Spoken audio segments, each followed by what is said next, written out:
bab 7 itu membahas hidup di antara orang yang menyebalkan gitu ya. Ya di hidup kita siapa sih nggak ada orang menyebalkan, mungkin ada lah, pasti at least mungkin satu kali ya ada yang menyebalkan.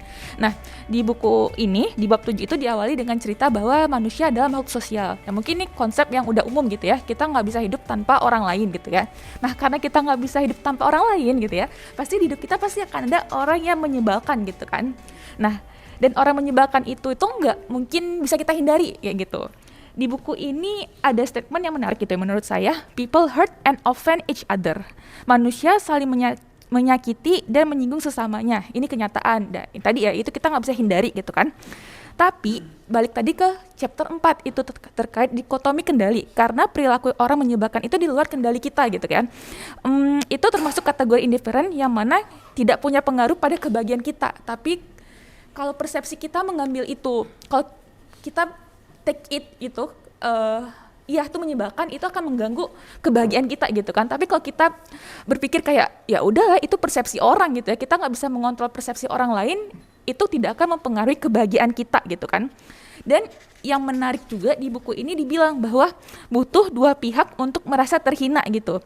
Terus dibilang kalau misalnya kita nggak merasa dihina, ya kita nggak akan menganggap itu kita terhina gitu ya. Orang tidak bisa merendahkan kita kalau kita nggak mengiyakan gitu ya, membenarkan persepsi orang itu terhadap kita kayak gitu.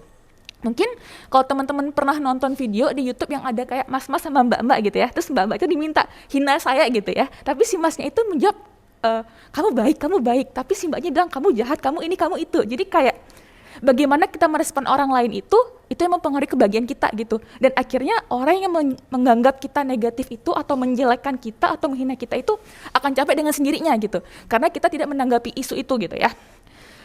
Kemudian satu lagi konsep yang menurut saya itu ini.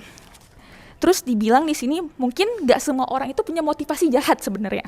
Contohnya itu misal di acara pertemuan keluarga gitu ya. Terus ada tante bilang, kok kamu belum menikah sih udah umur segini gitu ya.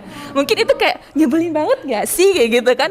Itu kan privacy gitu ya, ini hidup gue gitu kan. Tapi sebenarnya gitu ya, mungkin tante itu tuh punya niat baik gitu kan, peduli.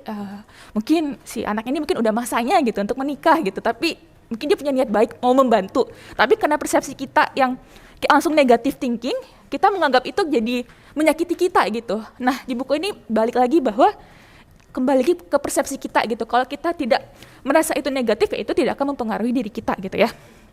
Nah terus ada satu konsep yang menurut saya sangat menarik, yaitu instruct and endure gitu ya. Instruct berarti mengarahkan dan endure atau menahan. Jadi ketika kita dihadapkan di situasi yang nggak nyaman, kita punya dua pilihan. Either kita instruct, atau kita kayak instruct itu mengarahkan, atau kita endure, kita nahan sama kondisi tersebut. Contohnya di buku ini dibilang kalau misalnya ketika antrian gitu ya, ada orang yang motong antrian, nyebelin dong gitu ya, kita udah capek ngantri panjang dipotong gitu kan. Mungkin kita ngira kayak ih itu orang egois banget sih gitu ya. Nah tapi sebenarnya bisa jadi si orang itu tuh urgent gitu ya, atau bisa jadi orang tersebut nggak paham kita harus mengantri gitu ya.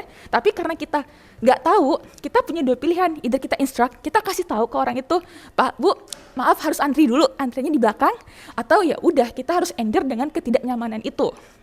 Nah, kalau kita instruct orang itu nggak langsung serta-merta kayak kita kasih tahu gitu, enggak, tapi kita harus pahami dulu konsepnya, konteksnya. Apakah situasi yang kita anggap itu bener nggak sih?